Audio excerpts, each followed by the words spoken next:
All right.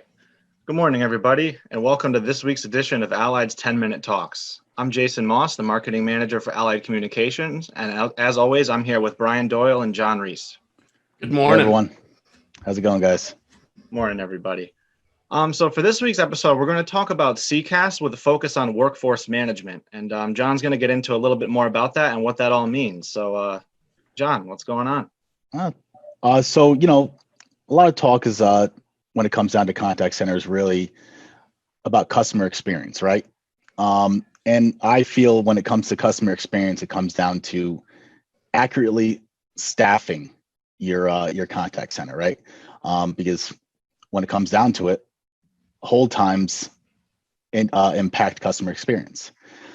So the old school way of doing things is, every contact center, call center, they all have their, set reports and analytics, which can be, manually reported on, scheduled and whatnot. And, at that point, it comes down to the managers and supervisors to forecast, their seasons, support calls, sales calls, whatever you're forecasting on in your environment, to staff accordingly, right? Depending on if you're a 24/7 shop, an 8x5 shop, you need to staff accordingly to make sure that every aspect of your business is being, those calls or contacts, whether it's chat, calling, SMS, anything along those lines, they're being held, they're being, interacted in a timely manner, right? And that all comes down to staffing properly.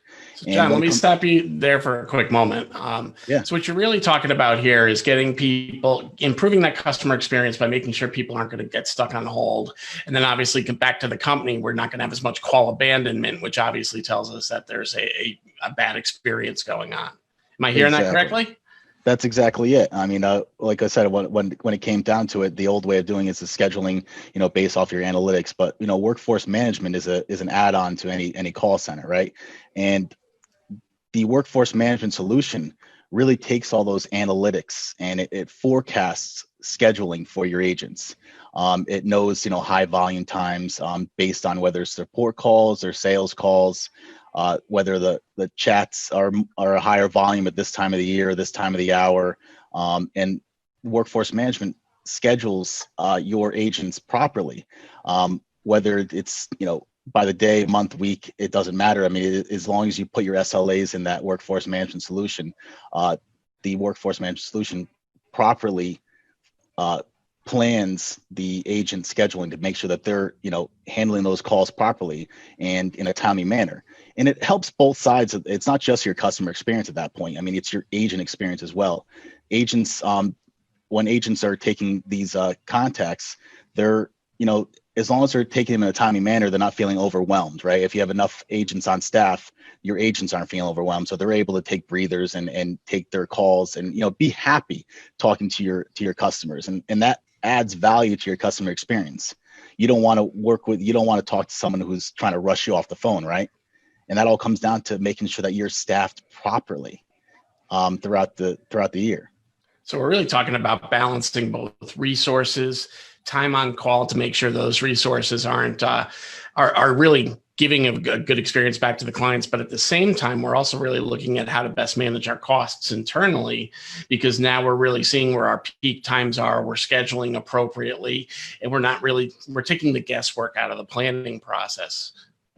That's exactly it. Yeah, you don't want to overstaff when your call volume's low or your chat volume's low. You don't want to understaff when you're in the busy times of the year. And it's able to, you're able to forecast holidays.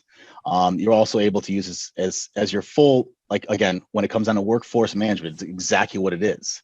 Mm-hmm. You're able to put in your PTO requests through the same system. So the forecasting is able to see all that and make sure that they're, again, staffed accordingly. It also controls break times as well, to make sure that your agents aren't, getting off the phone too early, to make sure that their customers are getting, interacted with. It's amazing how, when you think about the call center, oftentimes for a business, it's staffed with some of your lower cost resources organizationally, but the reality is it's the face of the company, right?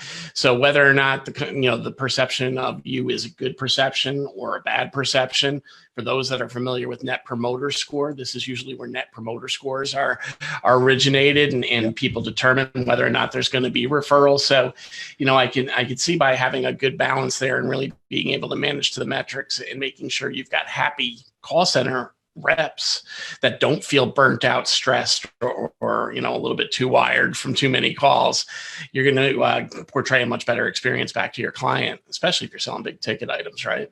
Exactly. And it's not even just the agents too. At that point, your managers, supervisors, they're not focused on scheduling, right? It's just an added thing on their list to do, and it takes them away from, agent training at that point. And again, agent training adds to better customer experience.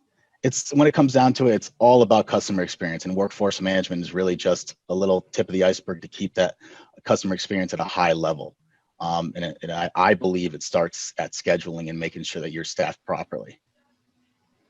Terrific. It's funny. I know one of the folks on your team was talking about it, John, an experience they had with Southern Connecticut Gas, not to be naming names, but I went through an experience recently with DMV. There's certain places where you work with these call centers, and your hold times can be atrocious. I was on with a cell phone carrier recently, and it took me an hour and 15 minutes because I accidentally picked a red phone instead of a gray phone as I was checking out. Hour and 15 minutes to get it corrected. And guess what? I got sent 4 phones instead of 2. So I still had to go back. And now it was on me to get these phones back, so I didn't get charged for it. So, it really comes down to by making sure you've got your reps properly trained, properly scheduled, and honestly attentive.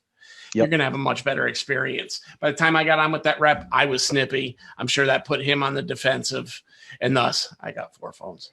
Exactly.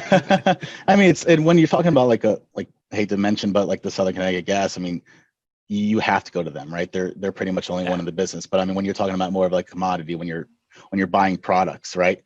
If I don't get answered by an agent for support or sales or whatever within a timely manner, hey, I'm going to go to the next company who does the same thing. If their customer experience is better, I'm going there.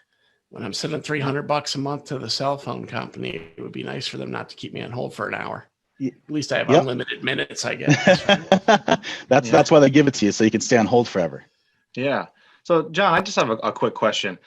Through all of this, is there a way that certain reps would be able to receive certain calls, like perhaps more experienced call reps? Because I don't know about you guys, but I've been on the phone with some companies, and I've been kind of transferred around based upon specialty and my certain questions. So I guess what I'm asking is there a way that certain calls can be directed to certain representatives at the call center to handle it? Absolutely. I mean, that's basic skill-based routing. And again, workforce management can also forecast on those specific skill levels on specific agents. So if you're getting a ton of calls for support on, say, a printer or something along those lines, right? You have Jane and John who are top skill levels for those calls, and they're getting all those calls in September. And that workforce management solution forecasts that and make sure they're on call those weeks out of that month that their busiest times are, right? And their highest skills. It's just to get them, again, customer experience, get them on and off, get the solution fast, and get everybody happy. Keep everybody happy. Yeah, I mean, you made a great point about getting to the right person, because nowadays, if you're not getting a solution fast enough, like you said, you're just moving on. I mean, nowadays you really have to be sometimes within seconds. I mean, sometimes people are very impatient, or depending on how urgent the matter is, it's really important to make sure that you're getting to the right person and you're getting your answers, your questions answered very quickly. Absolutely. And when it comes down to, I mean, traditional call centers, an agent can only take one call at a time, right? Yep. I mean, you can't take more than one call at a time. But when it comes down to like an omni-channel contact center, I know we're getting away from workforce management, but you have so many different ways to communicate with the call center, right? You can do chat or SMS. And at that point, these agents can take, depending on their skill level, and up to 6 or more interactions at one time. And, built and a lot of these, again, I'm going to get away from workforce management, but there's a lot of tools in there to keep these agents proficient in answering these questions, like normal questions that are, frequently asked questions on a daily basis. They have them right in front of them. Those are a lot of tools that could be added to your environment.